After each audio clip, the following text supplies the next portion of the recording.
Приветствуем вас в здравии и в свете божественной любви на канале Раиса Горяченко «Дача, сад, огород, цветы». Сегодня у нас агрогороскоп посевной на март 2022 года.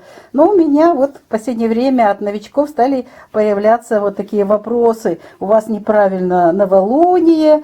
Я стала просматривать годы, и оказалось, кто-то смотрит 2019 год.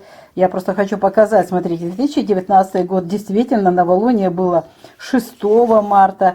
В 2020 году это была совсем другая дата, это уже было 24 и новолуние в 2021 году было 13 марта.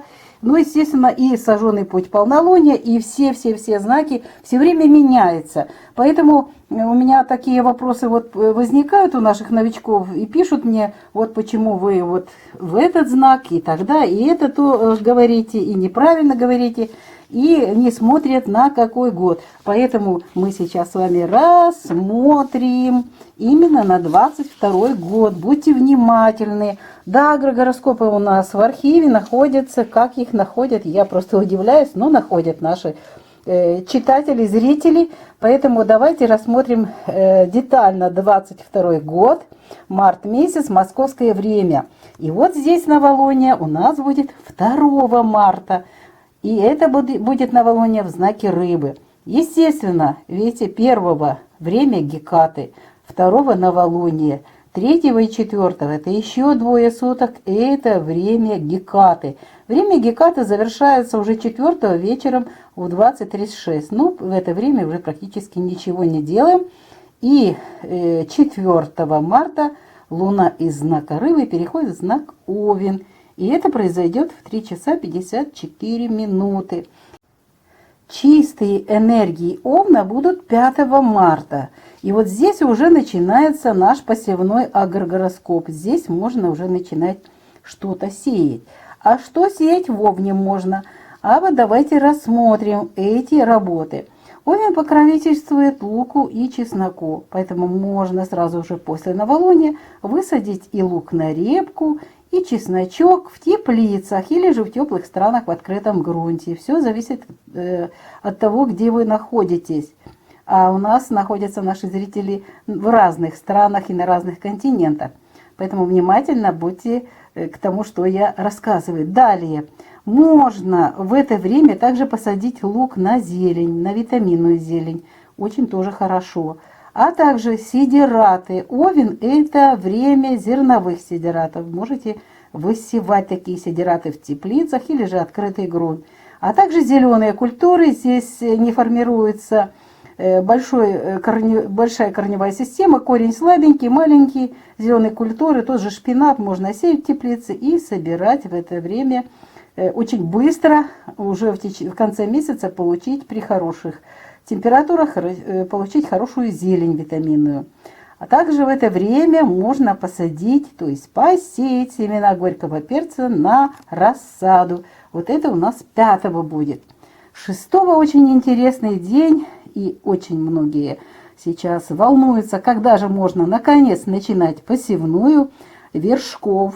И, кстати, корешков мы сейчас рассмотрим это время. Еще раз хочу сделать акцент. Смотрите, начало месяца. Да, вы привыкли, если вы хотите, сейте, это ваше дело. Но если вы спрашиваете, то вот этот первый период очень хороший, начинается с 6. Но дело в том, что Овен будет находиться в Луне без курса, то есть спать будет Луна без курса с 7 часов 3 минут до 11 часов. И только Телец начнет работать, Луна в Тельце, и энергии Тельца в 11 часов 1 минуту. Но надо дать время для того, чтобы проявились эти энергии. Никогда не спешите, вот четко граница, здесь еще будут работать энергии Овна. Поэтому чуть-чуть подождите, хотя бы час, и затем начинайте работы. Что можно посеять в Тельце 6, далее 7 и 8. Сразу же мы определимся с границами. До 16 часов здесь тоже будет время Луны без курса. С 17 часов 36 минут до 21 часа 40 минут. Видите, сколько времени Луна будет спать. И далее перейдет уже в знак Близнецы. Поэтому до 16 часов нужно завершить вот эти посевы и посадки. Давайте назовем их. В первую очередь это то, что все ожидают. Сладкий перец, томаты, баклажаны. Далее все зеленые культуры можно. У нас есть вопросы, когда посеять семена капусты, когда посеять огурчики, которые будут расти на подоконнике или на балконе, или же в доме, в отапливаемой теплице. Пожалуйста, огурцы, капуста, все зеленые культуры, любые цветы на рассаду, потому что телец это супер знак, в котором можно все сеять и высаживать. Ну вот все, что в вершках, и, кстати, на семена, вот вершки, если вы хотите, у нас будет отдельный агрогороскоп, но вот можете сразу же подсказка, вот этот период использовать. Но есть еще для семян чуть-чуть более точные периоды, мы об этом будем говорить отдельно. Но вот очень хорошо вы можете использовать вот этот знак. Итак, что еще можно в это время посеять или посадить? Также в это время можно и использовать для посева и посадки корешков. Видите, у нас уже испытан этот период, когда мы сразу после новолуния высеваем, высаживаем в плодородном знаке телец или козерог. У нас всегда очень хороший результат получается. Ну, еще есть несколько плодородных знаков, но особенно вот эти два знака. И в данном случае у нас прекрасное время тельца. Поэтому можно высадить картофель на ранние сорта. Вот этот картофель будет храниться. Далее можно высеять семена картофеля на рассаду. А также можно посеять в теплицах семена редиса, моркови, свеклы и других корнеплодных овощей также на рассаду. Видите, какой очень хороший период. Ну, пожалуй, это подарок марта месяца для земледельцев, которые собираются заниматься очень серьезно вот этой работой, выращиванием овощных растений. Здесь все, и цветы тоже в том числе. Но у нас еще отдельно есть календарь садовода и цветовода, там более подробно говорится и о других растениях. Итак, обратите внимание на этот знак. Мы определили его границы и определили, что мы можем сеять. Далее у нас такой период очень интересный, луна без курса вечером, мы не используем его. А вот 9 у нас будет рабочий день в Близнецах, а 10 переход Луны из первой во вторую фазу. В 13:47, поэтому все сутки у нас выпадают из посева. Что можно в Близнецах? В заранее увлажненную землю. Семена цветов, земляники или клубники, а также валериану, семена, кстати, хризантем на рассаду. Почему я делаю такой аспект и уточнение? Я пробовала в Близнецах, потому что именно близнецы покровительствуют хризантемам, любят их. И вот семена очень хорошо всходят, но заранее увлажненная земля. Вот у нас только из близнецов только 9 есть марта, которое можно использовать для посева вот этих культур, которые я только что назвала. Далее, 11, 12, 13. Снова же определим границы. Здесь 11 из знака Близнецы Луна переходит, это все растущая Луна, в знак Рак в 10:25. С 0 часов до 10:24 минут это время Луны без курса. Всегда Луна отдыхает перед переходом. Довольно-таки большой период. Здесь энергии не работают и не используем ничего для посевов и посадок. Ну вот, переход точный в 10:25 начинается энергии Рака. Я всегда даю запас и прошу вас, час минимум дать запаса, а еще лучше 2 часа. Поэтому можно уже то ли 11:30, то ли 12. Вот вы, если в 12, это будет очень хорошо. Посеять такие семена. Кстати, сразу же, простите, сразу же скажу, что и 12 можно это делать, и 13 давайте сразу же границу снова проведем. Эта граница Луна без курса начинается в 18:45 и будет находиться здесь до 22 часов 33 минут. Значит, вот мы должны до 16 часов постараться, до 17 в крайнем случае, посеять все. Никогда не дотягиваем до этой границы. Я пробовала прямо в момент границы и перед границей час использовать не очень хорошие результаты. Теряются энергии этого знака очень сильно. Итак, мы определили границу 12 часов 11 и 17 часов 13 марта. Вот в период 11, 12, 13 можно сеять семена сладкого перца на рассаду. томатов, баклажанов, различных цветов, также зеленых культур, огурцы, кабачки, уже кто-то меня спрашивал, капусты различные, горох можно сеять. Кстати, горох можно было сеять и 7-8 в теплицах, если желание есть. По крайней мере, я планирую так делать. И можно абсолютно и салаты, абсолютно все вершки, это уже у нас вторая фаза, очень хорошие энергии, и мы можем использовать для всех вершков, для посадки, посева в это время. Единственное, что мы корнеплодные не трогаем, потому что корнеплодные не дадут результата, будут расти все вверх, вершки. Тем более, что дальше у нас, видите, уже энергии готовятся Луны к тому, что будет сожженный путь полнолуния. И мы смотрим сейчас знак Лев. Что можно в знаке Лев? Ну, ночью мы ничего не будем делать, а вот 14-го днем и 15-го практически, вот смотрите, тоже Луна без курса с 13 часов 57 минут. Здесь энергии только утром можно использовать. Это что можно во Льве? Лев покровительствует горькому перцу, получается очень острый. Называют одни горьким, другие острым перцем. В разных интерпретациях и источниках по-разному звучит, но все знают, что это горький перец. И здесь же можно во Льве посеять зерновые сидераты. Для них не надо большая корневая система. Можете использовать. И можно еще зеленушку, вот если срочно надо какую-то зелень, микрозелень, тоже можно использовать. Растущая Луна очень быстро нарастает, без земли микрозелень хорошо получается, остренькая такая получается. И вот здесь начинается уже 16-го, очень сложный период. Смотрите, здесь утром еще будут как будто бы энергии Льва. И до 8 часов. 8 часов переход Луны в знак Дева. Но утром снова же с 0 часов и до утра, до 7:59, это время Льва, и Лев будет практически не работать. Но снова же я так делаю акцент для того, чтобы вы знали, вот пишут какие-то календари, вы все время меня спрашиваете, как тот, почему там неправильно или где правильно. Я нигде ни у кого не смотрю, у меня это испытано. Луна без курса никогда не дает хорошего результата. Можете попробовать тоже. Мы пробовали много раз и не советуем. Терять время, семена, настроение, ну и урожай.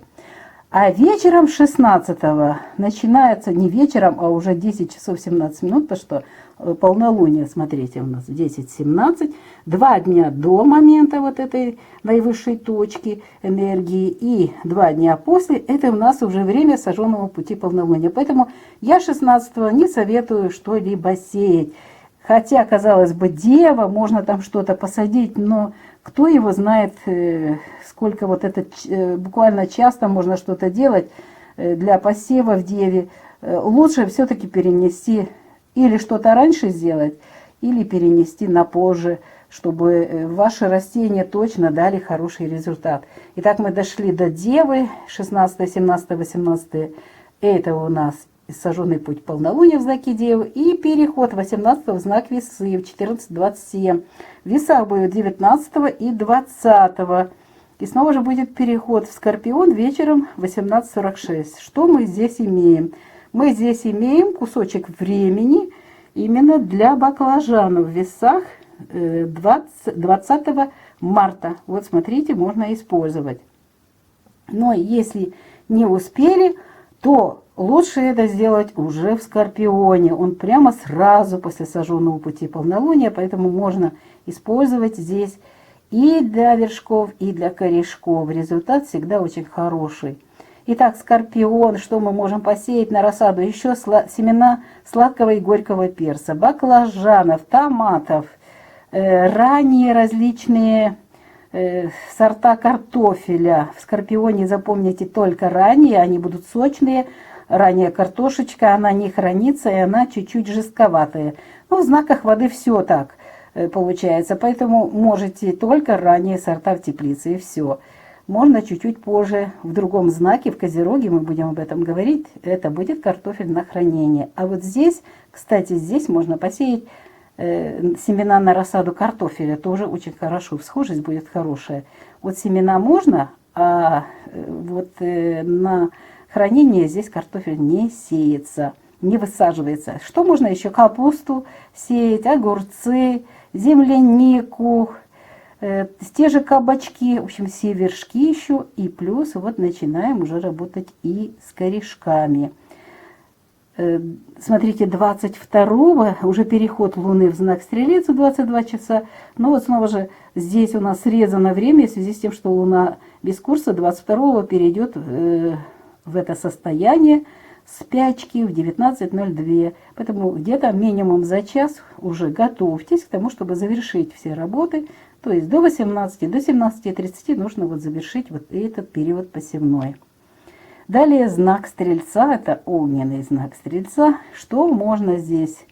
Уже убывающая Луна, а здесь как раз очень хорошо высевать и высаживать те семена и высадки, как у нас называют, высадки той же капусты, свеклы, моркови, для того, чтобы получить качественные семена. Это подходит для теплых стран. Это вот хорошее время. Ну, все на семена 23-24 это все семенное время для получения качественных семян. 24-го у нас снова же без курса перед переходом в другой знак. И тут же у нас один день с Козерога. Очень плохо, конечно. Мало времени будет для корнеплодных. Но вот переход Луны из 3 в 4 фазу не подходит для посева посадок. Поэтому Козероги у нас 25 марта выпадает. Зато 26 марта здесь весь день все корнеплодные. Вот картофель для хранения, и очень хорошо, если вы будете, допустим, высаживать даже в теплице, выкапывать и потом постепенно продавать, то, естественно, это можно использовать. Здесь сеется семена моркови, свеклы, редис очень хорошо. Семена, кстати, лука на рассаду, кто сеет на севере в это время. Практически все корнеплодные. Вот здесь уже только корнеплодные. Испытали много раз. Вершки не дают результата. Да, зелененькая, да, растет, но урожая для вершков в это время нет. Ну вот здесь короткий период 26-го, а 27-го, смотрите, что происходит. 27-го уже переход Луны из знака Козерог в знак Водолей. И здесь переход у нас осуществляется ночью, короткий период. Ну, далее вот с 3 часов 56 минут начинается вот этот период Водолея. И здесь мы можем проверять именно новые сорта. Многие занимаются выведением новых сортов. Так вот, все, что вы придумали новые, для того, чтобы узнать, как они будут жить и насколько они выносливы, эти растения, вот высевайте, высаживайте эти растения, и вы увидите. Чаще всего как будто бы растут, поднимаются, а потом ни оттуда, ни отсюда завалилось какое-то растение. Вот если из там 10 семян вы посеяли, и одна хотя бы осталась, одно растение, то можно еще дальше испытывать и дальше работать с этим сортом цветов или овощей. Вот это очень интересная такая работа. Мы когда-то этим занимались, но сейчас уже отошли, так как мы считаем, что новое время требует новых семян профессиональных, но снова же не у всех есть возможность, и есть у нас самородки, которые занимаются вот этими важными работами по созданию новых сортов. Поэтому используйте 27-го, 28-го, желательно до 16 часов. Далее снова же Луна без курса, и переход уже Луны в следующие сутки, 29-го, переходит Луна в 7:33 в знак Рыбы. А это уже глубокая убывающая Луна, подготовка к новолунию. 30-го уже с 9 часов 24 минут время Гекаты. В Рыбах начинается. И далее идет движение у нас снова же черная Луна. В черной Луне будут находиться как раз и знак Овен. И до момента новолуния, 1-го будет проходить новолуние апреля в 9:24. Поэтому здесь никаких посевных работ в Рыбах не проводим и в Рыбах, и в Овне. Это время отдыха и земли, и семян, и человека, и сами отдыхайте. Готовьтесь к апрелю, там у нас очень интересный будет агрогороскоп. Но сначала мы сейчас подготовим все вот гороскопы на март 2022 года и займемся апрелем. А вот и время для скрина. Вот так мы сейчас весь агрогороскоп. Оставляем для того, чтобы вы смогли себе скрин сделать. А тем временем я сообщаю вам, что подготовили этот выпуск, как всегда, Раиса Горяченко и Александр Волик. Не забывайте ставить лайки, делитесь этим видео с теми, кто вам дорог, кого вы любите и кому желаете добра. Обязательно это делайте. А также не забывайте, если вы не подписаны еще, подписывайтесь. У нас всегда очень интересная и важная информация. Причем разнообразная информация для того, чтобы наша жизнь была продуктивной, радостной, счастливой. И самое главное, чтобы мы были здоровы. Мы этого вам желаем и прощаемся на этой позитивной ноте. Желаю вам еще раз всего самого доброго. Пока-пока!